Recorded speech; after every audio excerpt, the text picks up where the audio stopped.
When I think back to that first heat or one of those first few heats down at Bells Beach, and we were down at Winky and she ducked in and she got that wave under priority, that was a pinnacle moment in her comeback campaign. She got the job done, kept marching through the rounds just with really, really solid surfing. Speaking of solid surfing, Stephanie Gilmore so strong in that last round. And she now faces off against Bronte Macaulay, who also had a monster victory over Carissa Moore. As you see there, Steph bringing this one through to the inside. Looked a lot more confident in the earlier rounds in this contest. Yeah, she was a bit touch and go there through Bells, you know, compared to some of the campaigns that we've seen her put together. Yeah, most definitely. Let's have a look at this first ride for Gilmore. Yeah, tall looking wave, and she just gets a little bit of downtime as she starts to open up here. Cutting back into the foam, a soupy one to start things off. A couple of check turns here. Nothing major at this point. I've got to say, the surfers below that cut line just put on such a big fight, even those that fell out of the mix. As we go to live action now, Steph Gilmore had a 4.5 on her opening ride, just looking to put a backup number on the board. Won't get a whole lot out of that ride, but still just lifts the requirement a little bit for Bronte here. 16.5 minutes ago, Bronte lets this one slide by. Steph's happy to pick up the scraps on the inside. Off the bottom, straight into this first section. Smooth carve. Just trademark lines from Gilmore. No big, steep wall to lay into, though, so just pretty kind of casual manoeuvres, really, and they probably won't result in big numbers. Minor scores here. Let's watch a beautiful carving. Cut back into the foamy section here, and another one draws it out, goes a little bit higher on the rebound and cuts out. Yeah, that's so true. I'd never thought about that, just for people getting ready to tackle the Challenger Series, and we know there's going to be a lot of CT surfers taking part in that one as well, as Bronte gets started here in the quarterfinals, going after a big win against Stephanie Gilmore, already taken down one of the multiple world champions today. Let's see if she can repeat that performance. It's going to be a pretty comparable score to what Steph's got on the board, you'd think, Rich.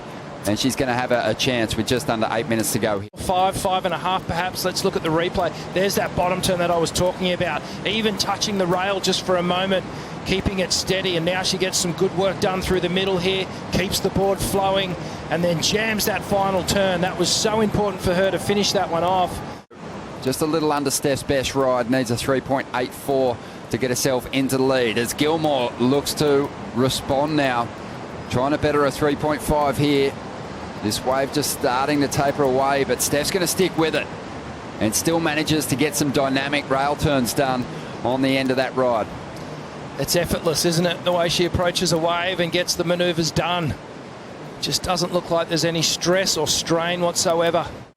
But here's a replay of Steph's last ride. This one came through at a 4.3, Rich. Yeah, there's that effortless approach, and unfortunately the wave just tapering right down towards the end moments here, but Steph getting a couple of nice wraps.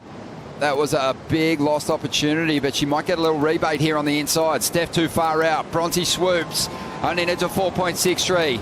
Draws off the bottom. First section, it's pretty nice. She's got to try and stay close to the pocket here. She just gets a little bogged down and ends up on the back of the ride. 1 minute and 45 seconds to go. Was that her last opportunity? But she also wants to get her first championship tour win, and she'd love to do it here in Margaret River.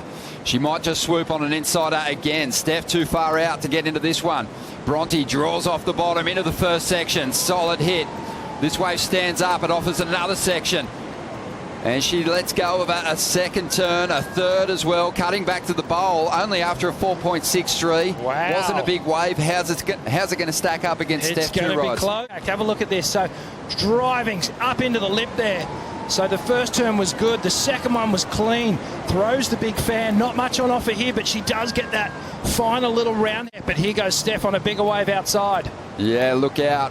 Gilmore with a great opportunity on a bigger wave. She falls.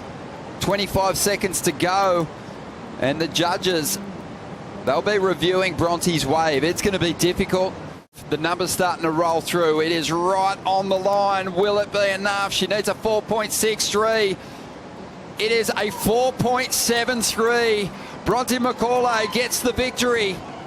And she has taken down two of the greats today to earn her place in the semi-finals and still has a dream to potentially make the cut. What a performance.